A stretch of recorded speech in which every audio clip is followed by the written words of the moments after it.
Hi guys, so welcome to Prep IS. This is 3 month free crash course for UPSC Prelims 2021. This course basically started on 17th March and will continue till 20th June, right? On 27th June, you have your prelims examination. On 27th June, you have your prelims examination. And in this course, we are comprehensively covering UPSC CSC's Civil Service Exam Prelims syllabus. Along with the lectures, there are 5 high-quality full-length mock tests. Then the whole syllabus is being taught by faculties who have cleared prelims and mains examination multiple times and also are having faculty teaching experience. So along with this static portion, there is also dynamic portion focused on CSC prelims exams, right? Study material notes are being continuously being uploaded on Telegram channel of Prep IS, right? So you can find the description of Prep IS channel from the telegram from the description of the video. You can find the link of Prep IS channel on Telegram from the description of the video. Then there is also a doubt clearing session on every Sunday to ensure that each and every student get clarity on every concepts. So you can your students can raise their doubts through the Google form which is available in the description of the video. Then along with this, there is a CSAT also included in the syllabus. CSAT is also included in the crash course.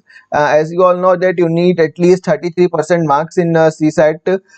So no matter how much you score in GS paper 1, whether 130, 140, even 200 also, the thing is, if you are not getting 33% marks in CSAT, then you will not be qualifying for the mains examination, right? So CSAT is equally important as the GS paper. So today we will be starting our lecture 19,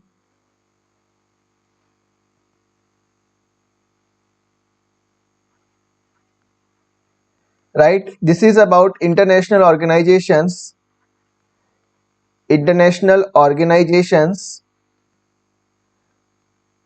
and reports, right? This chapter, as you all know, that is very important, and every year there are at least 2 to 3 questions from this chapter related to this chapter. So if I talk about till now we have completed our lecture 18 lectures we have completed, and this 18 lecture we have completed at least 70 to 75% of our economy prelim syllabus, and around we are covering around 8 to 10 questions in prelims, right? 8 to 10 question in prelims we are covering from this 70 to 75% portion, right? Another very important is when you talk about 8 to 10 question, then at least then we are covering 16 to 20 marks, and 16 to 20 marks is a good figure that they can make you even clear prelims with a good marks, ठीक है? सो 16-20 marks की value आप लोगों को पता है कितनी ज्यादा वैल्यू होती है प्रीलिम्स एग्जामिनेशन में। तो इस 70 to 75% सिलेबस में हमने 8 से 10 क्वेश्चन इकोनॉमी के सिलेबस कवर कर लिए हैं। नॉर्मली 16 से 20 क्वेश्चंस आपके इकोनॉमी सेक्शन से आते हैं, ठीक है? इस 70 से 75% सिलेबस में 8 से 10 क्वेश्चन आएंगे। बाकी हमारे जो अपकमिंग लेक्चर्स हैं 7 से 8 क्वेश्चन वहां से कवर होंगे, ठीक है? सो अभी तक अगर आपने सारे लेक्चर्स देखे हैं, उनके क्वेश्चन प्रैक्टिस करे हैं, तो आपने अराउंड 70 to 75% सिलेबस कंप्लीट कर लिया है, right? Then also we are also planning कि हम लास्ट 10 इयर्स इकोनॉमी क्वेश्चन का भी मैं आपको एक पीडीएफ शेयर कर दूंगा, एंड अगर टाइम परमिट करता है, अगर हमारे पास टाइम होता है, तो मैं ये लास्ट 10 ईयर के सारे इकोनॉमी के क्वेश्चन इस पे लाइव डिस्कशन हम कर लेंगे, ठीक है? संडे टू संडे या सैटरडे संडे जैसा भी पॉसिबल होगा, अगर टाइम परमिट करेगा हमें, तो हम इकोनॉमी क्वेश्चन भी कवर कर लेंगे। हमारी फर्स्ट प्रायोरिटी अभी है कि हम इकोनॉमी का सिलेबस कंप्लीट करना है, क्योंकि इकोनॉमी का सिलेबस काफी बड़ा है, तो इसलिए अगर हमें टाइम परमिट करेगा तो हम लास्ट 10 ईयर के इकोनॉमिक क्वेश्चन भी लाइन बाय डिस्कस कर लेंगे। तब तक आप लोग ये सिलेबस कंप्लीट कर लो, ताकि जब हम वो लास्ट 10 ईयर के इकोनॉमिक क्वेश्चन सॉल्व करेंगे तो आप लोग मेरे को आंसर दो, ना कि मैं आप लोगों को आंसर दूं, ठीक है? तो आप लोग साथ के साथ जो भी हम चैप्टर्स कवर करते जा रहे हैं, उसमें प्रेप आईएएस पे डेली क्वेश्चंस आते हैं, वो सॉल्व करते रहो। इसी के साथ साथ आपके दिशा पब्लिकेशन या फिर किसी भी पब्लिकेशन की लास्ट 10 ईयर की क्वेश्चन बुकलेट उठा लो, वहां से आप क्वेश्चंस कर सकते हो सॉल्व, ठीक है? और अगर दोबारा रिपीट कर रहा हूँ, अगर टाइम परमिट करता है तो ये लास्ट 10 ईयर की इकोनॉमिक क्वेश्चन भी मैं इसका लेक्चर ले लूंगा। ठीक है, तो हम आज का लेक्चर स्टार्ट करते हैं। हमारा जो आज का सबसे पहले ऑर्गेनाइजेशन है ना, वो है यूनाइटेड नेशन। ठीक है, यूनाइटेड नेशन जिसको हम बोलते हैं ये यूनाइटेड नेशन, ये बेसिकली स्थापित हुआ था आपका 1945 में। ठीक है, इसमें करंटली 193 मेंबर स्टेट्स यानी 193 कंट्रीज इसकी मेंबर्स हैं, राइट। इसकी जो मेन एक्टिविटी है वो है international peace and security, human rights, humanitarian aid, sustainable development जिसको हम बोलते हैं सतत विकास, हिंदी में हम बोलते हैं इसको सतत विकास, right. Then upholding the international law. ये 5 एक्टिविटीज आप लोगों को इसकी मेन है जो आपको याद रखनी है। This United nation is the league of nation, four runner of league of Nations. League of nation जब आपको फर्स्ट वर्ल्ड वॉर जब आप फर्स्ट वर्ल्ड वॉर पढ़ोगे मेंस के सिलेबस में, फर्स्ट वर्ल्ड हिस्ट्री आपकी प्रीलिम्स के कोर्स में नहीं है, तो फर्स्ट वर्ल्ड वॉर जब आप पढ़ोगे तो उसके बाद आपको देखने को मिलेगा कि 1918 में लीग ऑफ नेशंस की स्थापना हुई थी। इसका बेसिकली काम था कि इस तरह का जो पहला विश्व युद्ध है, ऐसी कोई भी घटना आगे के समय में ना हो। ठीक है, यूनाइटेड नेशन को संयुक्त राष्ट्र भी बोलते हैं, इसे संयुक्त, मैं इसका हिंदी में नाम भूल रहा था, तो इसे संयुक्त राष्ट्र भी बोला जाता है। ठीक है, अगर मैं मतलब कुछ हिंदी में बोलने में मिस्टेक कर रहा हूं तो करेक्ट कर लेना, जो भी हिंदी मीडियम वाले स्टूडेंट्स हैं। ठीक है, यूनाइटेड नेशन को संयुक्त राष्ट्र भी बोला जाता है। ठीक है, इसके ये 1945 में इंटरनेशनल ऑर्गेनाइजेशन बनाया गया था एंड इसमें करंटली 193 मेंबर्स हैं। ये basically it's a four runner of league of Nations that was established after first world war in 1990 under the treaty of Versailles. ठीक है, ट्रीटी ऑफ वर्सेल्स क्या थी ये हम अभी डिस्कस नहीं करेंगे। बेसिकली मैं एक आइडिया दे देता हूँ। जर्मनी का जो डिवीजन हुआ था विनिंग पावर्स के अमॉन्ग जर्मनी के पूरे किंगडम का, वो ट्रीटी ऑफ वर्सेल्स के वर्सेल्स पे आधारित थी और ये ही एक ट्रीटी ऑफ वर्सेल्स थी जो सेकेंड वर्ल्ड वॉर का भी एक बहुत बड़ा कारण बनेगी। सेकेंड वर्ल्ड वॉर का भी एक बहुत बड़ा कारण बनेगी। ये आप लोगों को वर्ल्ड हिस्ट्री में पढ़ोगे आप लोग। ठीक है, द नेम यूनाइटेड नेशंस, जो यूनाइटेड नेशन संयुक्त राष्ट्र जो नाम की स्थापना की गई थी, वो यूनाइटेड स्टेट के जो प्रेसिडेंट है फ्रैंकलिन डी रूजवेल्ट, उन्होंने सबसे पहले ये नाम सजेस्ट किया था। ठीक है, 1942 में 26 नेशंस के द्वारा एक declaration of United Nation sign किया गया था, जिसमें ये था कि ये जितने भी आपके एक्सिस एलाइड पावर्स हैं वो सब मिलजुल के एक्सिस पावर्स के अगेंस्ट लड़ाई करेंगे। ठीक है, एक्सिस पावर्स मतलब रोम यानी इटली, बर्लिन, टोक्यो यानी Japan and this is Germany, right. So ये तीनों एक्सिस पावर्स थी। इन एक्सिस पावर्स के अगेंस्ट एलाइड पावर्स मिलके अपना साथ मिलके इन पावर्स के अगेंस्ट फाइट करेंगे। ठीक है, इसके 6 मेन कंपोनेंट है। जनरल असेंबली जिसे यूएनजीए बोलते हैं, United Nation General Assembly, UNSC United Nation Security Council, then आपका economic United Nation economy and social council, trusteeship council, international court of justice and UN secretariat. ठीक है, ये सभी की सभी आपकी 1945 में ही एस्टेब्लिश करी गई थी जब यूएन का फाउंडेशन रखा गया था। ये जब यूएन फाउंड हुआ था उसी के साथ साथ आपकी ये 6 कंपोनेंट्स भी उसके साथ साइड बाय साइड रजिस्टर किए गए थे, साइड बाय साइड इनका भी इनिशिएशन हुआ था। ठीक है, यहाँ तक तो रही आपकी इंपॉर्टेंट कुछ स्टैटिक नॉलेज मैंने आप लोगों को दी है यूनाइटेड नेशंस की। ठीक है, इसलिए मतलब मेरी आई थिंक पहली स्लाइड होगी जिसमें मैं हाथ से नहीं लिख रहा हूँ। ठीक है, तो अब आगे जितनी भी स्लाइड आगे जो ये स्लाइड्स हैं सब हाथ वाली आएंगी, क्योंकि ये स्टैटिक है तो आई डोंट थिंक सो कि हैंड से लिखो या टाइपिंग करो, दोनों बहुत ज्यादा सेम थिंग। ठीक है, तो इसकी कुछ इंपॉर्टेंट रिपोर्ट्स की हम बात करेंगे जो एग्जाम्स में पूछी जाती है और मेंस में भी काम आती हैं। सबसे पहला आता है ह्यूमन डेवलपमेंट इंडेक्स। ठीक है, ये जो ह्यूमन डेवलपमेंट इंडेक्स है वो यूनाइटेड नेशन डेवलपमेंट प्रोग्राम के द्वारा हर साल निकाला जाता है। इसको 1990 में पाकिस्तानी इकोनॉमिस्ट महबूब उल हक ने क्रिएट करा था। इसके साथ साथ इसमें अमर्त्य सेन भी इन्वॉल्व थे। अमर्त्य सेन ने भी इनको असिस्ट किया था, महबूब उल हक को। ठीक है, बेसिकली यूएनडीपी क्या है आपका, ये United nation global development network है। इसकी स्थापना 1965 में करी गई थी यूनाइटेड नेशन जनरल असेंबली के द्वारा। ठीक है, इसका काम क्या होता है, ये एक्सपर्ट एडवाइस, ट्रेनिंग, ग्रांट्स और ये सब प्रोवाइड करता है डेवलपिंग कंट्रीज को। ठीक है, with increases emphasis on the assistant to the least developed country. ठीक है, इसमें जो यूएनडीपी का जो एग्जीक्यूटिव बोर्ड यानी कार्यकारी पालिका जो है इसकी, उसमें 36 कंट्रीज सेलेक्ट होती हैं ऑन अ रोटेटिंग बेसिस। ठीक है, ये 36 कंट्रीज कौन सिलेक्ट करता है, ये 36 कंट्रीज आपका United Nation General assembly select करती है, ठीक है। जो इसमें टोटल जो फंड होता है इसका, यानी जो उसके पास जो फंड आता है वो टोटली वॉलेंट्री कॉन्ट्रीब्यूशंस पे आता है by the member states and other multi stakeholder organisations, ठीक है। तो इसमें जब हम पैरामीटर्स की बात करेंगे ना, देखो इसमें 3 मेन पैरामीटर्स हैं, health, education and living standards, ठीक है। Health, education and living standards, यहाँ पे आ जाओ, यहाँ पे और ज्यादा बेटर तरीके से मैंने एक्सप्लेन किया इस चीज को। जो इसके 3 डायमेंशंस रहेंगे, सबसे पहला डायमेंशन रहेगा आपका हेल्थ का, दूसरा रहेगा नॉलेज, तीसरा रहेगा स्टैंडर्ड ऑफ लिविंग, जिसे हम क्या बोलते हैं, standard of living, right, this is standard of living. So जब मैंने टॉक अबाउट दिस हेल्थ, जब मैं स्वास्थ्य की बात करूंगा तो ये जो स्वास्थ्य डायमेंशन है ना, इसका इंडिकेटर रहता है LE at birth. What is LE? LE is life expectancy, life expectancy at birth is very important.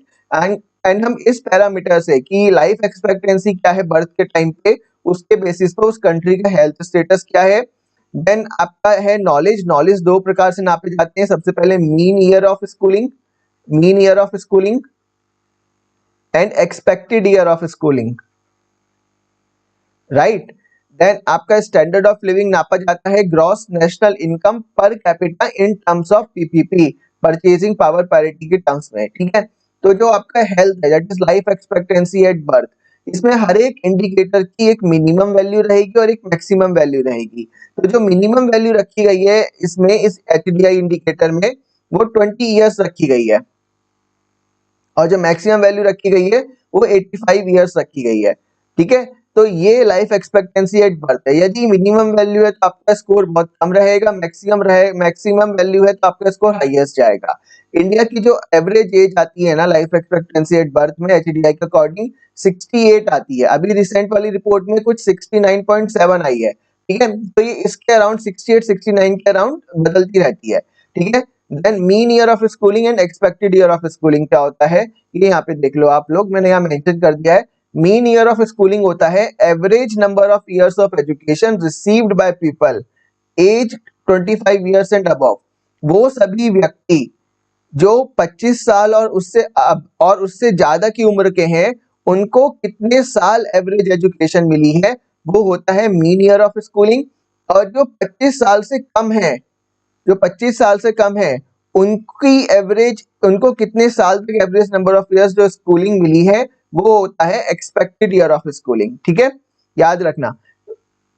तो नॉलेज दो आधार पे नापी जाएगी, सबसे पहले इस मीन ईयर ऑफ स्कूलिंग, दूसरा इस एक्सपेक्टेड ईयर ऑफ स्कूलिंग। जब मैं मीन ईयर स्कूलिंग की बात करूंगा तो ये आएगा more than 25 years of age, और जब एक्सपेक्टेड की बात करूंगा तो less than 25 years of age. I hope आपको मीन ईयर ऑफ स्कूलिंग और एक्सपेक्टेड ईयर ऑफ स्कूलिंग का मीनिंग समझ में आ गया होगा, ठीक है। तो इसकी जो मिनिमम वैल्यू रखी गई है वो 0 रखी गई है, और जो मैक्सिमम वैल्यू रखी गई है वो 15 रखी गई है। इंडिया की जो वैल्यू है इसमें 5.4 के अराउंड है, ठीक है। और इसमें आपका ये ईयर्स में आएगा सारा कुछ, ठीक है। और जो एक्सपेक्टेड ईयर ऑफ स्कूलिंग है वो 0 ईयर्स मिनिमम वैल्यू रखी गई है, और मैक्सिमम वैल्यू 18 ईयर्स रखी गई है, ठीक है। इंडिया की जो एवरेज वैल्यू है वो 11.7 है, right. Then standard of living हम gross national income per capita के आधार पे नापते हैं, और इसकी जो मिनिमम वैल्यू रखी गई है ना वो $100 रखी गई है, और जो मैक्सिमम वैल्यू रखी गई है वो $75,000 रखी गई है, ठीक है। और जो इंडिया की वैल्यू आती है, इंडिया की जो एवरेज वैल्यू आती है वो आती है 5497, लगभग $5500 के आसपास, ठीक है, लगभग $5500 के आसपास। तो डायमेंशन इंडिसेस मतलब अब ये जो वैल्यू कैलकुलेट होकर आएगी ना, उसके डायमेंशन को बोलेंगे life expectancy index, education index and gross national income index, ठीक है। तो this is life expectancy index, ठीक है। कंफ्यूज मत होना, दोबारा रिपीट कर रहा हूं, एचडीआई को हमेशा 3 डायमेंशंस में नापा जाता है, health, knowledge, standard of living. Indicator इसका रहता है life expectancy at birth, knowledge का रहता है mean year of schooling and expected year of schooling, और स्टैंडर्ड ऑफ लिविंग का रहता है gross national income per capita, ठीक है। तो जब हम हेल्थ की बात करेंगे तो इसमें लाइफ एक्सपेक्टेंसी एट बर्थ है, इसकी जो मिनिमम वैल्यू रखी गई है रिपोर्ट में 20 इयर्स और मैक्सिमम 85 इयर्स। इंडिया की लगभग 68 इयर्स है और 2020 वाली रिपोर्ट में इट इज 69.7। ठीक है, तो इसको अपडेट कर लेना। देन नॉलेज में minimum value is 0 years and maximum value is 15 years and expected year of schooling में 0 इयर्स 18 इयर्स। इंडिया की 5.4 है और 11.7 है। और जबकि स्टैंडर्ड ऑफ लिविंग में इट इज $100 एंड $75,000। इंडिया की जो एवरेज आता है वो आता है $5500 के आसपास। ठीक है, so this is life expectancy index and this is education index, this is gross national income index. अब इसको कैलकुलेट कैसे करते हैं, दैट इज वेरी इंपॉर्टेंट, ये चीज समझ लो आप लोग। किसी भी डायमेंशन इंडेक्स का जो फॉर्मूला होता है ना, वो हमेशा actual value minus minimum value divided by maximum value minus minimum value. ठीक है, मतलब actual value minus minimum value divided by maximum value minus minimum value. ठीक है, मिनिमम वैल्यू, राइट। और जो डायमेंशन इंडेक्स होता है हमेशा बूलियन, हमेशा 0 से 1 के बीच में होता है। ठीक है, और 1 is good and 0 is least, 1 is maximum and 0 is minimum, right. So जब अभी हम क्या करते हैं, अभी हम सारे आपके जो हमने यहाँ पे देखा dimension indexes, that is life expectancy index. तो हम कैसे कैलकुलेट करेंगे इसको, लाइफ एक्सपेक्टेंसी इंडेक्स फॉर्मूला क्या रहेगा यहाँ पे, फॉर्मूला में यहाँ पे जनरल फॉर्मूला लिख देता हूँ आप लोगों के लिए।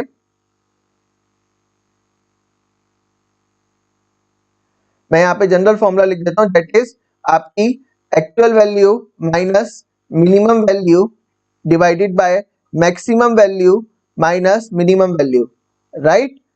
तो ये आपका जनरल फॉर्मूला रहता है किसी भी डायमेंशन इंडेक्स के लिए। ठीक है, तो इंडिया का जब हम आपका लाइफ एक्सपेक्टेंसी इंडेक्स निकालेंगे तो फॉर्मूला रहेगा 68 माइनस 20, दैट इज, क्योंकि जो हमारी एक्चुअल वैल्यू है वो लगभग 68 इयर्स मैंने ली है डेटा में, ये 69.7 है, तो आप 70 ले सकते हो इसको कैलकुलेशन के लिए। Minus 20 is your minimum value and 85 is your maximum value. You can see here maximum value is 85 years and then minimum value is 20. So it comes around 48 divided by 65, around 0.738. ठीक है, तो ये आ गया आपका index value. मैंने आपको बताया था इंडेक्स वैल्यू हमेशा 0 से 1 के बीच में रहेगा।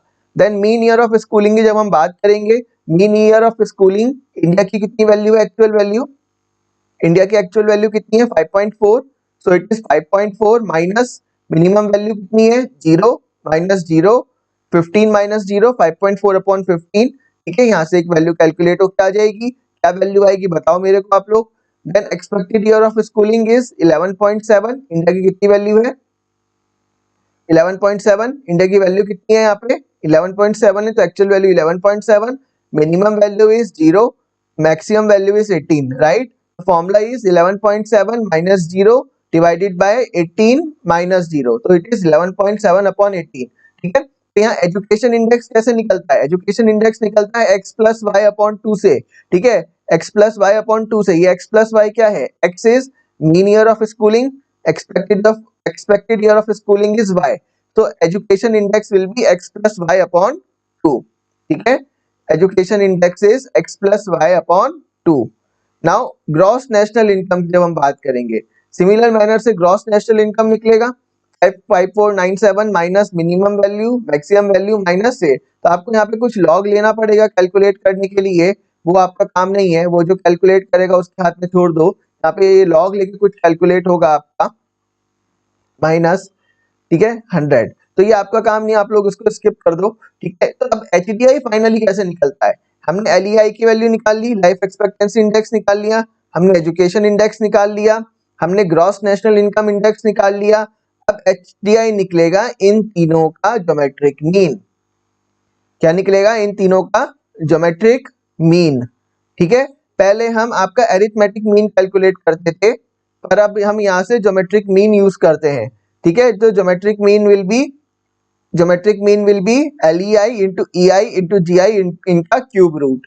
ठीक है, और एरिथमेटिक मीन कैसे निकालोगे, arithmetic mean will be LEI plus EI plus GNI divided by 3, this will be your arithmetic mean. So ये क्या दे रहा था ना, ये हमें क्लियर पिक्चर नहीं दे रहा था। ठीक है, इसमें डेटा में काफी ज्यादा वेरिएशन आ रहा था जब कंट्री अपना कैलकुलेट कर रही थी, तो इसलिए क्या करा इन्होंने, अरिथमेटिक मीन को ज्योमेट्रिक मीन से रिप्लेस कर दिया। क्या किया, एरिथमेटिक मीन को ज्योमेट्रिक मीन के साथ रिप्लेस कर दिया और हम ज्योमेट्रिक मीन के बेसिस पे एचडीआई को कैलकुलेट करते हैं। आई होप आप लोगों को समझ में आ गया होगा एचडीआई कैसे कैलकुलेट किया जाता है। ठीक है, हमेशा ज्योमेट्रिक मीन के बेसिस पे कैलकुलेट होगा। मीन और ईयर ऑफ स्कूलिंग की डेफिनेशन याद रखना, एक्सपेक्टेड ईयर ऑफ स्कूलिंग की डेफिनेशन आप लोग याद रखना। ठीक है, now when I talk about classification of countries on the basis of HDI, human development index के बेसिस पे हम कंट्रीज को कैसे क्लासिफाई करते हैं। तो सबसे पहले 4 कैटेगरी डिवाइड होती है। सबसे पहले आता है वेरी हाई ह्यूमन डेवलपमेंट, मतलब वो कंट्रीज जहाँ पे ह्यूमन डेवलपमेंट काफी ज्यादा हाई है, उन सब में वो सब कंट्रीज आएगी जिनका एचडीआई स्कोर 0.8 के बराबर या उससे ज्यादा रहेगा। हाई ह्यूमन डेवलपमेंट कैटेगरी में आएंगे 0.7 से 0.8, मीडियम ह्यूमन डेवलपमेंट कैटेगरी में आएगा 0.55 से 0.7 एंड लो कैटेगरी में आएगा आपका 0.55 से कम। ठीक है, तो इस कैटेगरी में बेसिकली डेवलप्ड कंट्रीज आती हैं। ठीक है, ये very high human development category में डेवलप्ड कंट्रीज आती हैं, लगभग 49 कंट्रीज आती हैं इसमें। ठीक है, इंडिया मीडियम ह्यूमन डेवलपमेंट में आता है। इंडिया की जो वैल्यू है आपकी 1990 में कुछ 0.497 थी और 2018-19 में इट वाज 0.645। ठीक है, तो इंडिया की जो वैल्यू है इस कैटेगरी में आती है आपकी।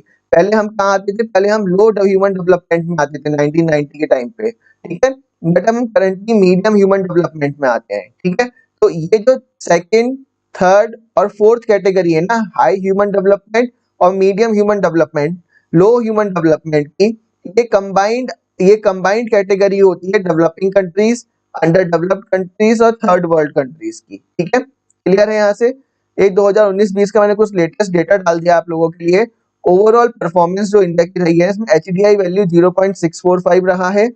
ठीक है, जिससे country medium human development category में आती है। किसमें आती है, मीडियम ह्यूमन डेवलपमेंट कैटेगरी में आती है। ठीक है, देन जो इसकी रैंक रही है 2019-20 रिपोर्ट में वो 131 रही है। टोटल 189 कंट्रीज पार्टिसिपेट करती हैं इसमें। ठीक है, then between 1990 to 2019 India's HDI value 0.429 से 0.645 इंक्रीज करी है। It is almost increase of over 50%।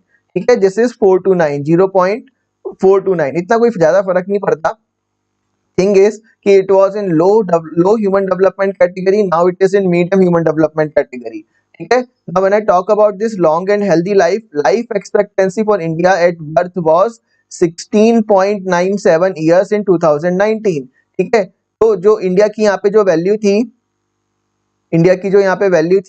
वो 69.7 इयर्स थी। ठीक है, क्या थी, 69.7 इयर्स। ठीक है, क्लियर है, राइट। सो देन आपका एक्सेस टू नॉलेज की हम बात करेंगे। Expected years of schooling in India was 12.2। ठीक है, प्रीवियसली इट वाज 11.7।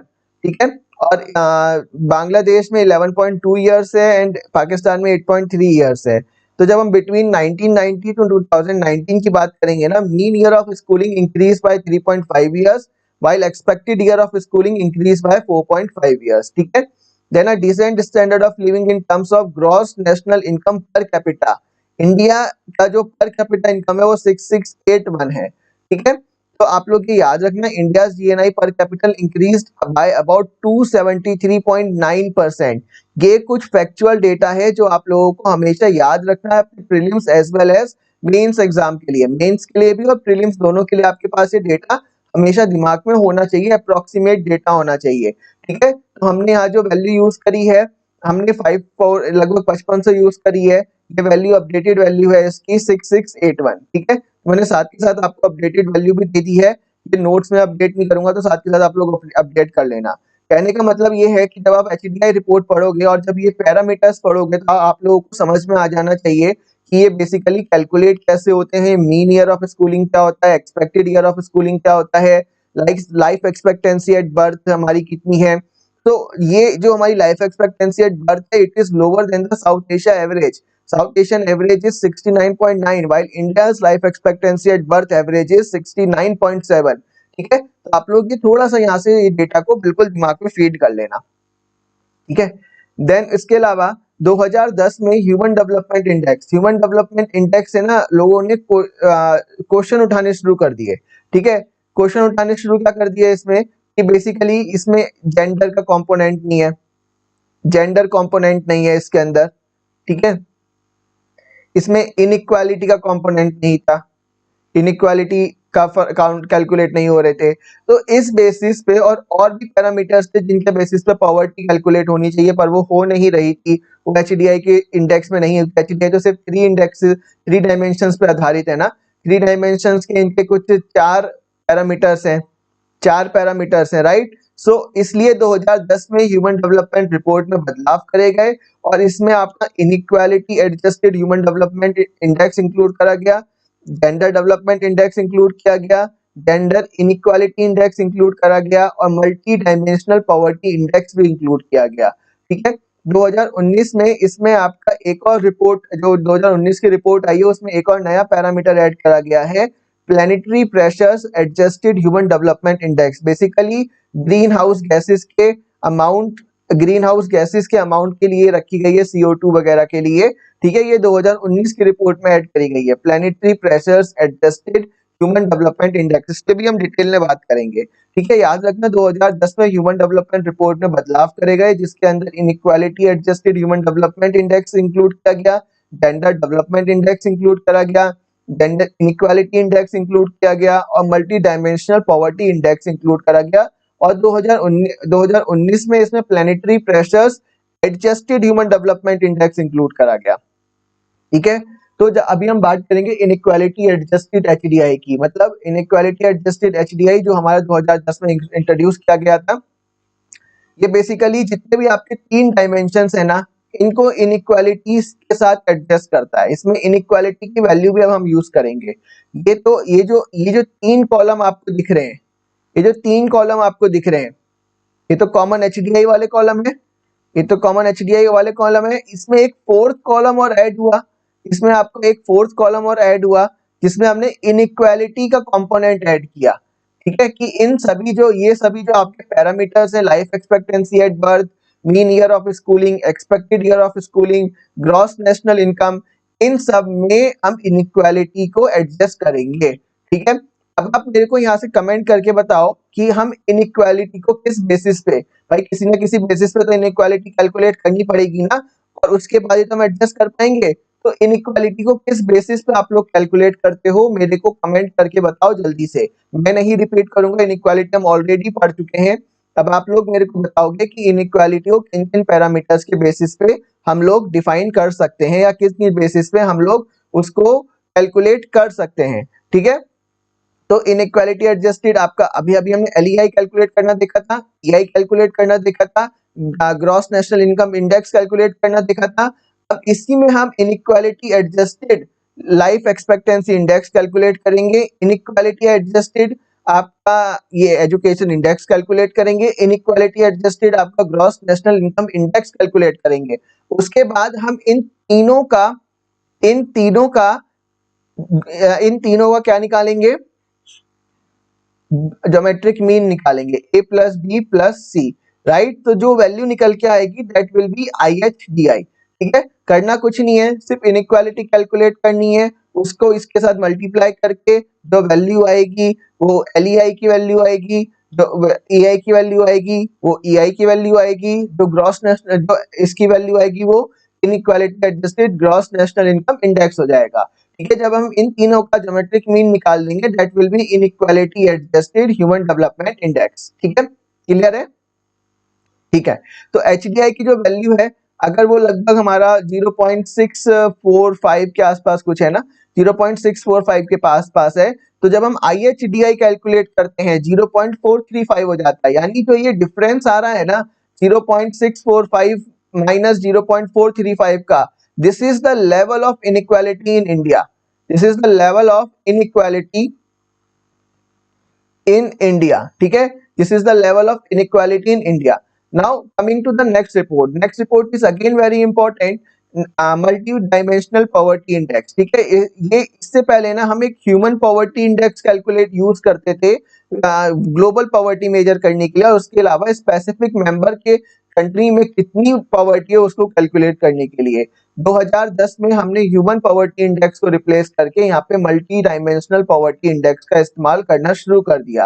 ये जो आपका मल्टी डायमेंशनल पॉवर्टी इंडेक्स होता है ना, यूएनडीपी और आपका ऑक्सफोर्ड ह्यूमन डेवलपमेंट इंडेक्स के द्वारा, ऑक्सफोर्ड का इंस्टीट्यूट है, रिसर्च इंस्टीट्यूट है, ठीक है, ये दोनों मिलके बेसिकली आपका क्या करते हैं, मल्टी डायमेंशनल पॉवर्टी इंडेक्स को कैलकुलेट करते हैं, ठीक है। 2010 तक, आई एम अगेन रिपीटिंग, हम multi poverty human poverty index use करते थे, ह्यूमन पॉवर्टी इंडेक्स, ठीक है, बट 2010 में इसको हमने मल्टी डायमेंशनल पॉवर्टी इंडेक्स से हमने रिप्लेस कर दिया, ताकि हमको मोर comprehensive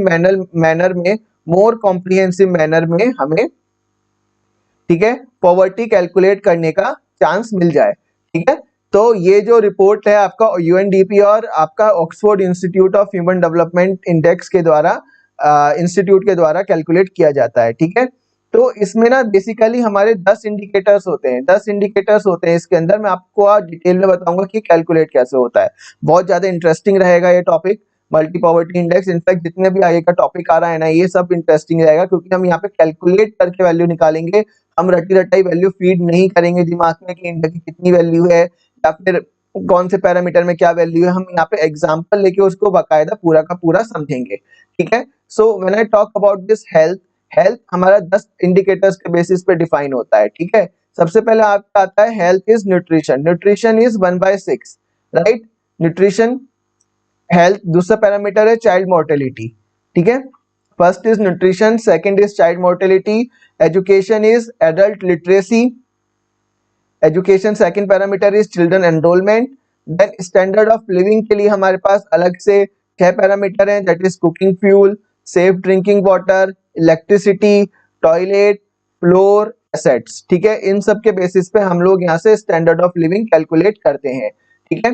health is nutrition, second is child mortality, then education is adult literacy, education is children enrollment, standard of living के लिए cooking fuel availability, standard of living के लिए safe drinking water, electricity, यहाँ पे है आपका access to safe drinking water, access to cooking fuel, ठीक है, access to electricity, access to toilets, then floor area, मतलब आपके हाउस का एरिया कितना है, हाउस का फ्लोर एरिया, दो एरिया होते हैं ना, कारपेट एरिया होता है और एक फ्लोर एरिया होता है, तो यहाँ पे हम फ्लोर एरिया देखते हैं, ठीक है। देन आपके पास एसेट्स कितने हैं, वो इन सब 6 पैरामीटर्स के आधार पे हम स्टैंडर्ड ऑफ लिविंग कैलकुलेट करते हैं, ठीक है। यहाँ तक कोई दिक्कत है, ठीक है। तो यहाँ पे अगर पॉवर्टी लाइन, यानी पॉवर्टी लाइन किसके बेसिस पे कैलकुलेट होती है, आपका डेप्रीवेशन स्कोर के बेसिस पे कैलकुलेट होती है, ठीक है। यदि डेप्रीवेशन स्कोर आपका 33.3% से ज्यादा है, यदि आपका डेप्रीवेशन स्कोर 33.3% से ज्यादा है, देन आप पॉवर्टी लाइन के तहत आओगे, ठीक है। और इसी बेसिस पे जो हमारी एमपीआई 2019 आया था, उसमें बिहार 50% पॉवर्टी लाइन के नीचे है, यानी बिहार की जो जनसंख्या है उसमें से 50% जनसंख्या पुअर है, 50% जनसंख्या बिहार की पुअर है। एमपीआई दो बिहार, ठीक है, एमपीआई 2019 की रिपोर्ट के आधार पे, और इसी रिपोर्ट के आधार पे भारत ने 2005 के बाद से 2015 तक लगभग 270 मिलियन लोगों को पॉवर्टी लाइन से बाहर निकाला है, पॉवर्टी लाइन से बाहर आउट निकाला है, ठीक है। ये डेटा आप लोग याद रखना। एमपीआई 2019 की रिपोर्ट में 50% पुअर है बिहार, और इसी टाइम पीरियड में 2005 से 2015 के बीच में भारत ने अपने देशवासियों में से 270 मिलियन देशवासियों को गरीबी रेखा से बाहर निकाला है, ठीक है। तो हम क्या करते हैं, इसमें जो एमपीआई कैलकुलेट होता है ना, दो पैरामीटर्स के आधार पर कैलकुलेट होता है। पहला होता है आपका head count ratio that is percentage of poor, जिसे हम बोलते हैं, एंड इंटेंसिटी ऑफ पुअर, ठीक है, percentage of poor and intensity of poor. So this head count ratio, आपने जब हमने पॉवर्टी पढ़ा था वहां भी मैंने आपको बताया था head count ratio, head count ratio is number of poors, ठीक है, head count ratio is number of poors, और while intensity of poor is कि how much they are poor, मतलब वो पॉवर्टी लाइन से कितना दूर है, ठीक है। से अगर 32 रुपीज पॉवर्टी लाइन रखी गई है, तो जो 30 पे होगा, ठीक है, और जो 22 पे होगा, तो ज्यादा इंटेंस पुअर कौन होगा, 22 वाला होगा, क्योंकि इसका पॉवर्टी गैप के साथ 10 का गैप है और इसमें पॉवर्टी गैप के साथ 2 का गैप है, ठीक है। तो इंटेंसिटी ऑफ पुअर से हम मेजर करते हैं कि जो वो पुअर है वो कितना परसेंट पुअर है, या वो उसकी जो कि वो कितना ज्यादा पुअर है, ठीक है। उस बेसिस पे हम लोग हमेशा इंटेंसिटी ऑफ पुअर कैलकुलेट करेंगे, ठीक है। जब हेड काउंट रेशियो और इंटेंसिटी ऑफ पुअर की वैल्यू को मल्टीप्लाई करेंगे तब जाके हमारे पास एमपीआई की वैल्यू आएगी, ठीक है। तो इसकी मैं कुछ 2019 रिपोर्ट की हाइलाइट्स आप लोगों को बता देता हूँ। इंडिया ने लगभग 270 मिलियन पीपल आपका पॉवर्टी लाइन से बाहर निकालिए 2006 और 2016 के बीच में, ठीक है। एंड जो वैल्यू है इन्होंने 0.283, हमारी वैल्यू कितनी है 0.283, 2005-6 में हमारी वैल्यू थी 28.3%, राइट। और 2015-16 में हमारी जो वैल्यू बढ़ रही है वो 12.3% रही है, और डेप्रीवेशन लाइन कितनी रखी गई है 33.3% रखी गई है, ठीक है। तो फास्टेस्ट रिडक्शन हमारे यहाँ हुआ था, और जो सबसे ज्यादा इंप्रूवमेंट हुआ था वो हुआ था एसेट्स में, कुकिंग फ्यूल में, सैनिटेशन में, न्यूट्रिशन में। यानी सबसे ज्यादा हमारा बेनिफिट कहाँ हुआ था, सबसे ज्यादा हमारा इंप्रूवमेंट कहाँ हुआ था,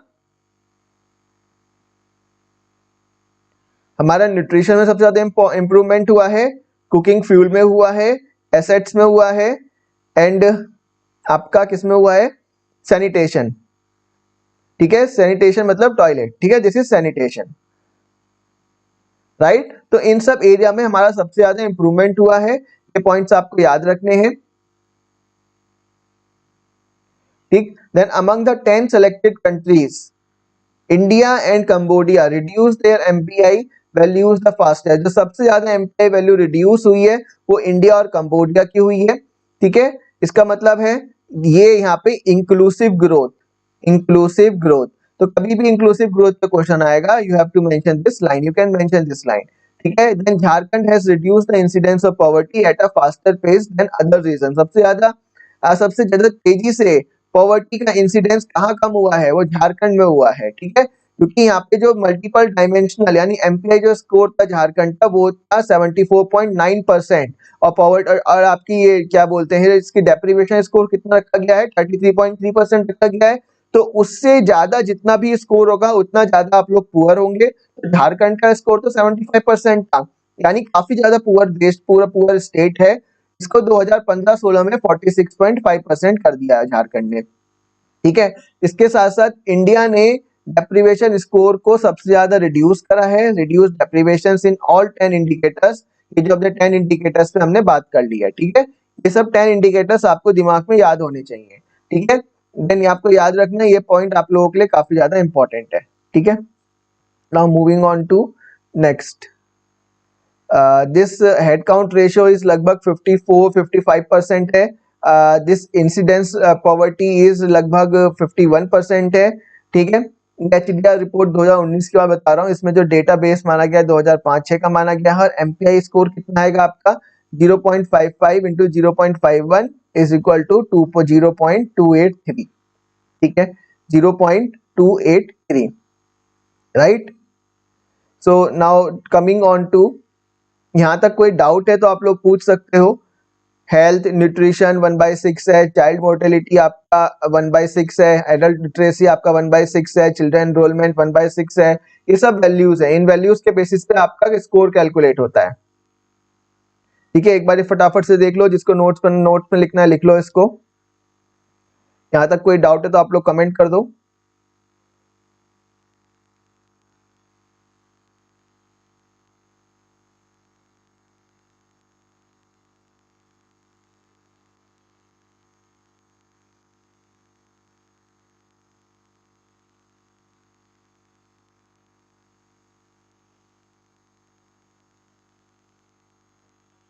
ठीक है, तो ये आपको पैरामीटर्स याद रखने की हेड काउंट रेशियो और इंटेंसिटी ऑफ पुअर के आधार पे है, ठीक है। तो ये पॉइंट आप लोग थोड़ा सा याद रखना, ठीक है। Then coming on to next is gender inequality index. This gender inequality index was also introduced in 2010 only. मैंने आपको यहाँ से बताया है कि जेंडर इनइक्वालिटी इंडेक्स भी आपका 2010 में ही इंट्रोड्यूस हुआ था, ठीक है,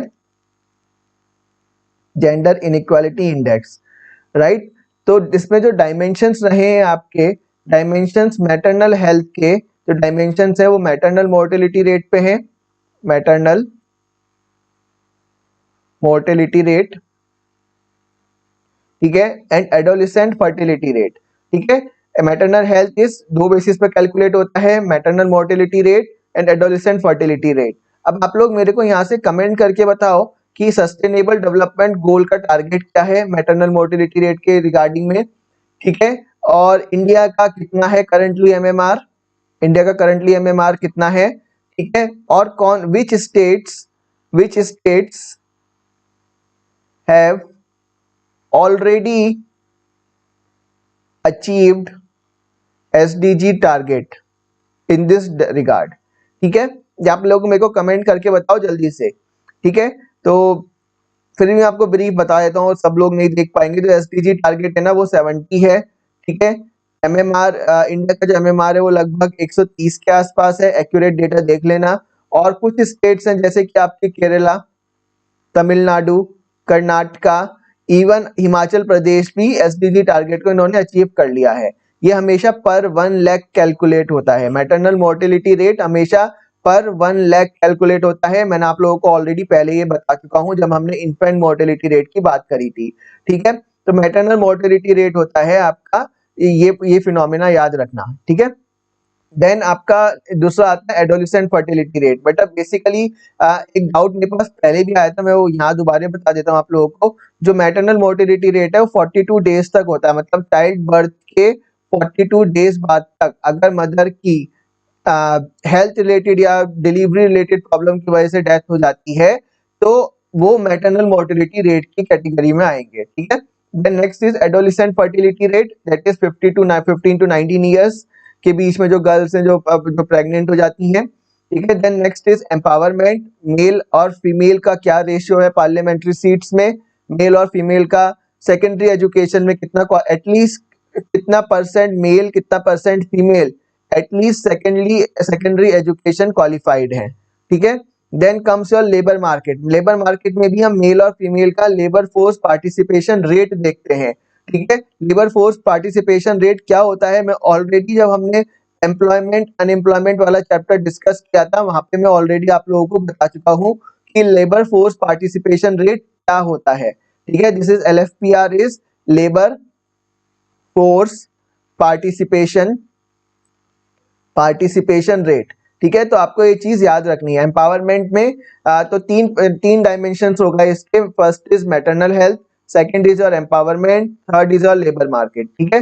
this maternal health is calculated on the basis of maternal mortality rate and adolescent fertility rate, while empowerment is calculated on the basis of male and female ratio in parliamentary seats and male and female who have at least secondary education. मतलब this is your political empowerment.